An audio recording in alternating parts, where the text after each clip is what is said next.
for a southpaw so that they have the advantage to shoot that straight left hand. There it comes with it as he fires it for the first time.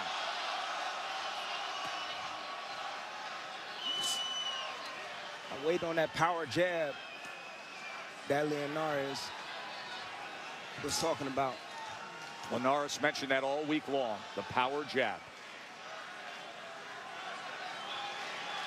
It's gonna be technical in the beginning. Both guys got to see what one another has. Linares said, I want to see his timing before I commit to using my power. He knows exactly where that foot is because he's been facing a steady diet of southpaws in large measure in preparation for Lomachenko. He knows where that foot is, but Lomachenko, he changes levels. He gives you different looks. He probes with that jab. He sticks it out there. He makes you believe that just that jab is going to come, and then he comes behind with something else, with another punch, maybe to the body, maybe even to the head. Interesting you talk about the different levels, Tim, because I would say both guys acquit themselves very, very well, whether it's in, mid, or long range. Of course, there's been much talk about the fact that Linares would prefer to take advantage of the size behind that jab at range.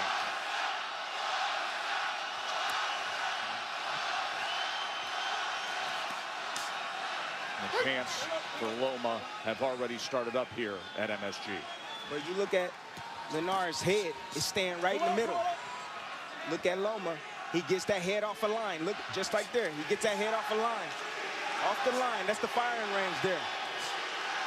That's what he does well. He always positions his body out of the firing range.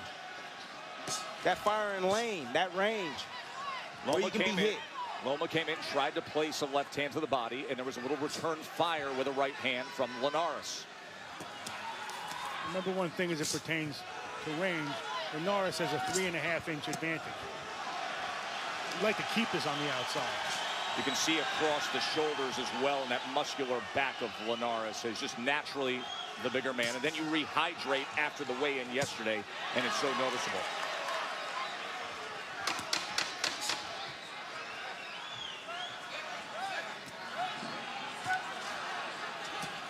Left hand to the body from Lomachenko. When I was in camp, things stopped when Mr. Honda, his Japanese promoter and manager, came to watch him spar. The gym was closed for the 9 rounds.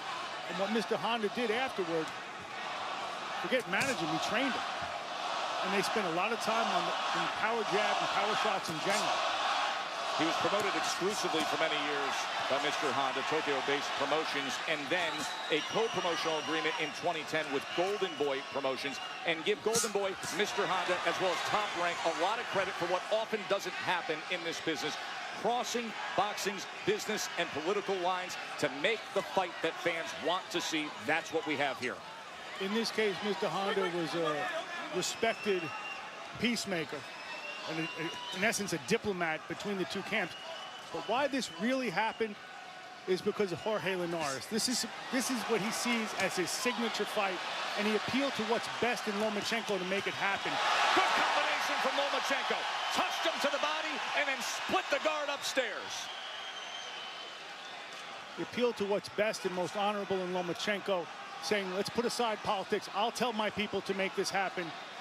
You tell yours. Instead of using Twitter as a device for cheap provocation, you know, he made it something. He made it a point of honor. Linares standing that mid-distant range right there. Got clipped with that combination by Loma. Like I told you, sometimes he don't seem like he knows what he's doing in there. Use that jab. You see those little dance steps from Loma. Greg Bishop from Sports Illustrated, a really interesting piece suggesting he had the best feet in all of sports, better than Federer, Antonio Brown. Really extraordinary. And remember, the seed that was planted when he was a young man. He started to learn boxing at only 4 years old, his stance, how to throw a punch. Then he was pulled out of boxing to do traditional Ukrainian dance classes. His father, Anatoly, who's by his side to this day, didn't let him return to fight until he was 13. Those Ukrainian dance classes, he says all the time, have paid off with the angles. There's body work down from Linares. Watch how beautifully he moves to his right, Lomachenko. And, you know, Linares is a pretty slick guy to be throwing punches in air. Well, Linares is doing well this round, in my opinion. I agree. He's hit Loma with some good shots over the top. He's staying home, and he's returning fire. He knows he's the bigger guy. He has the longer arms.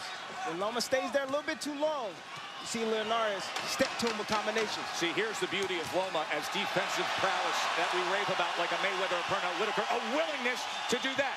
Good exchange, end of round 2. Let's go back to the last round, Tim. Saw that combination from Loma. Well, this is one way to do it. You step inside, you go to the body against a bigger man. Split the guard there with the uppercut. But how he did it, he stepped on Linares' feet, kept him stand still right there for just a moment, and worked that combination. It's a Ukrainian dance move. That's right. And critical. And Tim, you said it right from the start. Watch the front feet of both men. Often an indicator when you see southpaw versus orthodox as to who's having their way.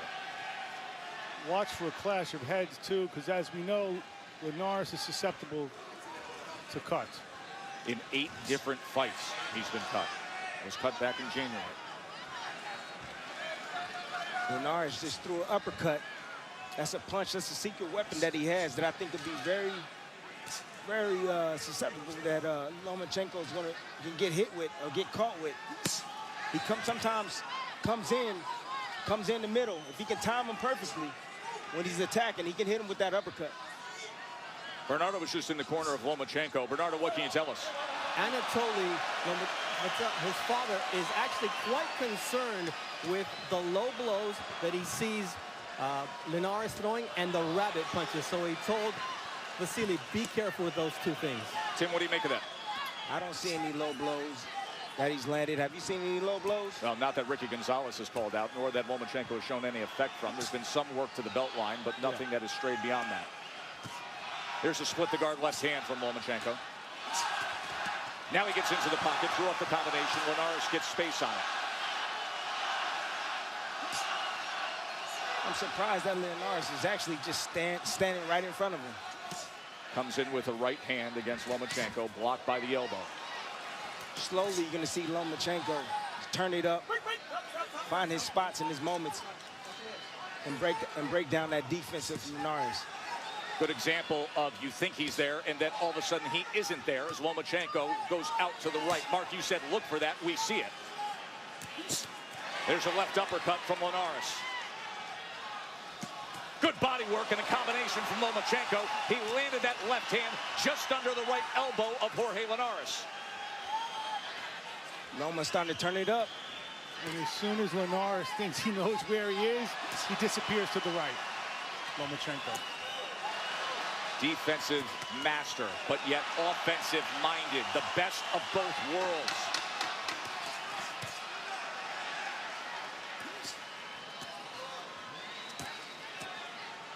End of 3 from Lomachenko in that last round. Bernardo was in the corner of Linares after that 3rd round. Bernardo, what are they concerned with? Well, Rudy Hernandez was telling Jorge Linares, you've got to keep your punches short. Use your uppercut, don't load up, and keep throwing punches up the middle, but you've got to work everything off the jab. According to CompuBox, he has thrown more punches than Lomachenko. Both fighters landing at 27%. There is the tally. Loma's getting real busy now, working his combinations up and down, especially with that straight left hand. He changes levels, gets his head out. Little up jab coming off that right hip, Tim. He got his head off the line and threw that up jab. Combination, it included a left hand to the body, and then it finished with a left hand upstairs. If I was Linares, I would try to push the fight a little bit further out. He's too close. Loma's gonna have his way with him.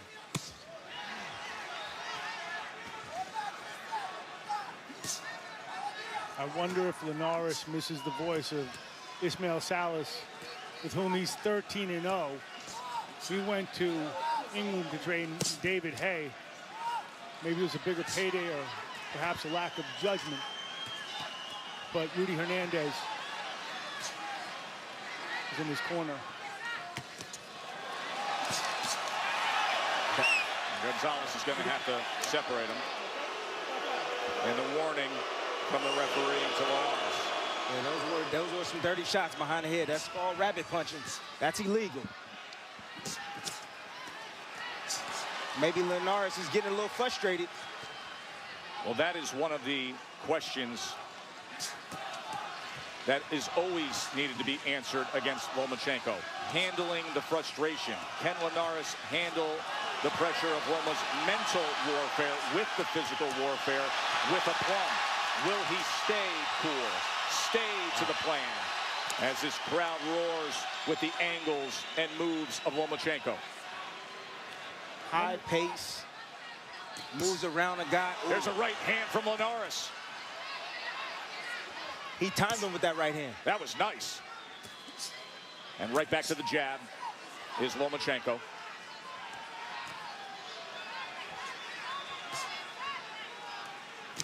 Talk about Lomachenko. Lead right uppercut. Breaking down his opponents is something he can sense in their beat, in their rhythm. They take some pauses. That's when he pounces.